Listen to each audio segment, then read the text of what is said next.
बिस्मिल्लाहिर्रहमानिर्रहीम। अस्सलाम वालेकुम। आज की ताज़ा खबरों के साथ मैं हूं अब्दुल गफ़्फ़ार।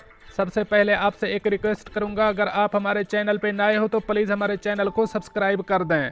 अब चलते हैं आज की ताज़ा तरीन खबरों की तरफ। मुत्तहिदा अरब अमारात कोरोना वैक्सीन लगवाने के बाद रिहायशी हुकूमत का शुक्रिया अदा कर रहे हैं। अब इस खबर की तफसील।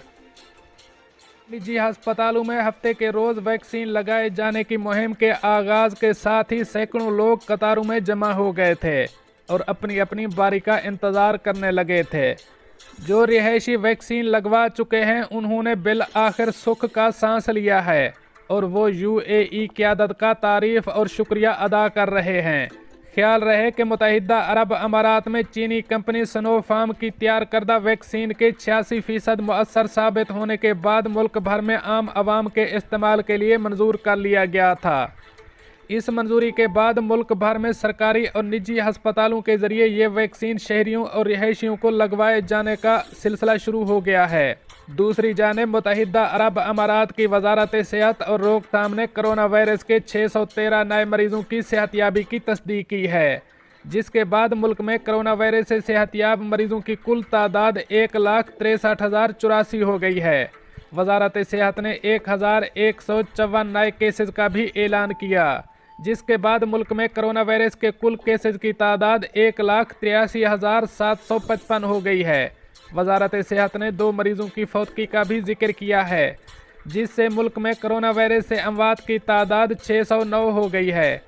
मुल्क में मौजूदा केसों की कुल तादाद 20,098 हो गई है। वजारत ने जाँ बहक अफराद के लवाहिकीन से दिली ताज़ियत का इजहार किया और तमाम मरीजों की जल्द सेहतयाबी की ख्वाहिश की और आवाम से मुतालबा किया कि वो सेहत के हुक्काम के साथ ताउन करें और तमाम एहतियाती इक़दामात बिलखसूस मुआशरती फासला प्रोटोकॉल की तामील करें ताकि उनकी हिफाजत को यकीनी बनाया जा सके। अब चलते हैं हमारी अगली खबर की तरफ। अबूज़ेबी टोल गेट के लिए 70,000 अफराद ने रजिस्ट्रेशन करवा ली। हुकूमत की ख्वाहिशमंद अफराद को जल्द रजिस्ट्रेशन करवाने की हिदायत। अब इस खबर की तफसील। अबूज़ेबी हुक्काम की जानिब से हफ्ते के रोज़ ऐलान किया गया है कि अबूज़ेबी टोल गेट सिस्टम को इस्तेमाल करने के लिए 70,000 से ज़ायद अफराद ने रजिस्ट्रेशन करवा ली है। अबूज़ेबी के ट्रांसपोर्ट से मुताल्लिक महकमे ITC ने ट्वीट करते हुए डार्ब सिस्टम में रजिस्ट्रेशन करवाने वाले अफराद का शुक्रिया अदा किया। ख्याल रहे कि टोल गेट सिस्टम 2 जनवरी से काम शुरू कर देगा। मज़ीद बरा ITC हुक्काम की तरफ से मज़ीद अफराद को हिदायत की गई है कि वो डार्ब सिस्टम के ज़रिए अपनी रजिस्ट्रेशन मुकम्मल करवा लें। ये सिस्टम अबूज़ेबी में दाखिल होने वाले 4 पुलों पर लगाया जाएगा और ट्रैफिक के रश के औकात के दौरान इन पुलों से गुजरने वालों से 4 दिरहम वसूल किए जाएंगे। आप इस सिस्टम के लिए इनफरादी सतह पर या कंपनी की सतह पर रजिस्ट्रेशन करवा सकते हैं। रजिस्ट्रेशन की फ़ीस 100 दिरहम है, जिसमें से 50 दिरहम आपके अकाउंट में क्रेडिट कर दिए जाएंगे। अब चलते हैं हमारी अगली खबर की तरफ। बैरून मुल्क कैद तमाम पाकिस्तानियों को वतन वापस लाएंगे, जुल्फी बुखारी। अब इस खबर की तफसील।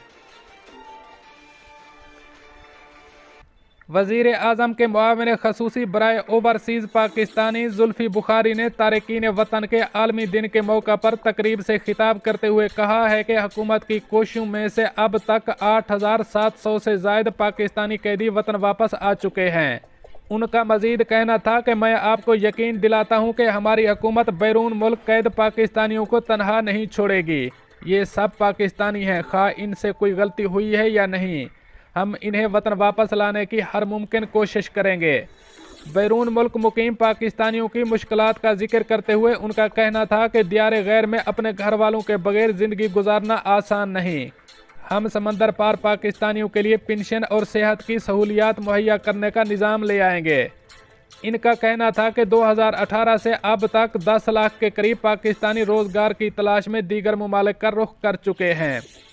अब चलते हैं हमारी अगली खबर की तरफ। शेख मोहम्मद ने दुबई सिविल एविएशन के लिए नए क़वानीन का ऐलान कर दिया। अब इस खबर की तफसील।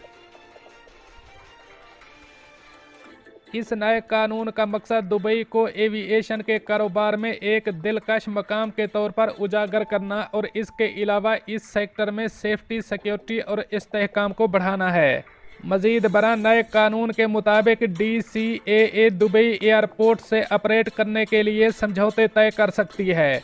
इसके अलावा DCAA को इजाज़त दी गई है कि वो फ़िज़ाई कंपनियों और DCAA के लाइसेंस के हामिल अफराद या कंपनियों को दुबई से परवाज़ें चलाने की इजाज़त दे सकती है और DCAA की जिम्मेदारी होगी कि वो यकीनी बनाएंगे कि दुबई से परवाज़ें उड़ाने वाली एयरलाइंस बैनुल अक़वामी और मकामी क़वानीन पर अमल कर रही हैं।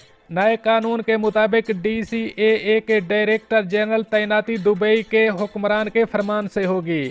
याद रहे कि ये कानून सरकारी गज़ट में शाये होने के दिन से मुल्क में नाफिज हो जाएगा। दोस्तों, ये थी कुछ आज की ताज़ा तरीन अपडेट्स जो मैंने आपके साथ शेयर की। मिलते हैं अगली अपडेट के लिए, तब तक मुझे दीजिए इजाज़त। अल्लाह हाफ़िज़ व नासिर।